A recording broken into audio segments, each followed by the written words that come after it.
One of my favorite parts about my job at the Gates Foundation is that I get to travel to the developing world, and I do that quite regularly.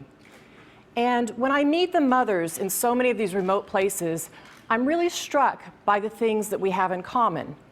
They want what we want for our children, and that is for their children to grow up successful, to be healthy, and have a successful life. But I also see lots of poverty, and it's quite jarring, both in the scale and the scope of it.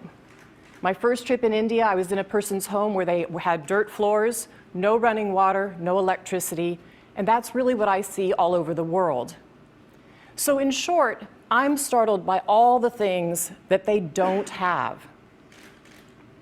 But I am surprised by one thing that they do have: Coca-Cola. Coke is everywhere. In fact, when I travel in the developing world, Coke feels ubiquitous. And we can understand what makes something like Coca-Cola ubiquitous. We can apply those lessons then for the public good. Coke's success is relevant because if we can analyze it, learn from it, then we can save lives. So that's why I took a bit of time to study Coke. And I think there are really three things we can take away from Coca-Cola. They take real-time data and immediately feed it back into the product. They tap into local entrepreneurial talent, and they do incredible marketing. So let's start with the data. Now, Coke has a very clear bottom line. They report to a set of shareholders. They have to turn a profit. So they take the data and they use it to measure progress. They have this very continuous feedback loop. They learn something, they put it back into the product, they put it back into the market. They have a whole team called Knowledge and Insight. It's a lot like other consumer companies. So if you're running Namibia for Coca-Cola and you have 107 constituencies, you know where every can versus bottle of Sprite, Fanta, or Coke was sold, whether it was a corner store, a supermarket, or a push cart. So if sales start to drop, then the person can identify the problem and address the issue. Well, let's contrast that for a minute to development. In development, the evaluation comes at the very end of the project. I've sat in a lot of those meetings. And by then, it is way too late to use the data. I had somebody from an NGO once describe it to me as bowling in the dark. They said, you know, you roll the ball, you hear some pins go down, it's dark, you can't see which one goes down until the lights come on, and then you can see your impact. Real-time data turns on the lights. So what's the second thing that Coke's good at? Well, they're good at tapping into that local entrepreneurial talent. Coke's been in Africa since 1928, but most of the time they couldn't reach the distant markets because they had a system that was a lot like in the developed world, which was a large truck rolling down a street. And in Africa, the remote places, it's hard to find a good road. But Coke noticed something. They noticed that local people were taking the product, buying it in bulk, and then reselling it in these hard-to-reach places. And so they took a bit of time to learn about that. And they decided in 1990 that they wanted to start training these local entrepreneurs, giving them small loans. They set them up as what they called micro-distribution centers. And those local entrepreneurs then hire salespeople who go out with bicycles and push carts and wheelbarrows to sell the product. So there are now some 3,000 of these centers employing about 15,000 people in Africa. In Tanzania and Uganda, they represent 90% of Coke sales.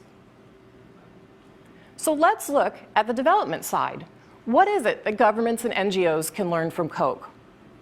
Well, governments and NGOs need to tap into that local entrepreneurial talent as well, because the locals know how to reach the very hard-to-serve places, their neighbors, and they know what motivates them to make change. The component of Coke's success is marketing. Ultimately, Coke's success depends on one crucial fact, and that is that people want a Coca-Cola. Now, the reason these micro-entrepreneurs can sell or make a profit is they have to sell every single bottle in their pushcart or their wheelbarrow. So they rely on Coca-Cola in terms of its marketing. And what's the secret to their marketing? Well, it's aspirational. It associates that product with the kind of life that people want to live. So even though it's a global company, they take a very local approach. Coke's global campaign slogan is open happiness. but they localize it. And they don't just guess what makes people happy. They go to places like Latin America and they realize that happiness there is associated with family life. And in South Africa, they associate happiness with sariti, or community respect. Now that played itself out in the World Cup campaign. Let's listen to this song that Coke created for it, Wavin' Flag by a Somali hip-hop artist.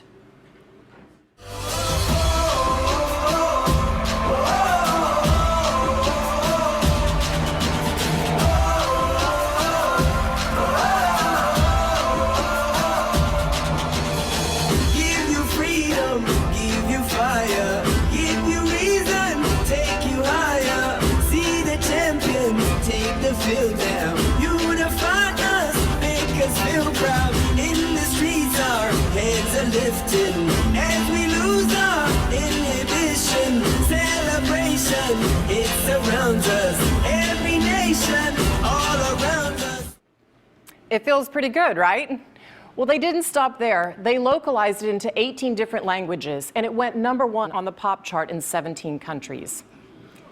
It reminds me of a song that I remember from my childhood, I'd Like to Teach the World to Sing, that also went #1 on the pop charts. Both songs have something in common, that same appeal of celebration and unity. So how does health and development market?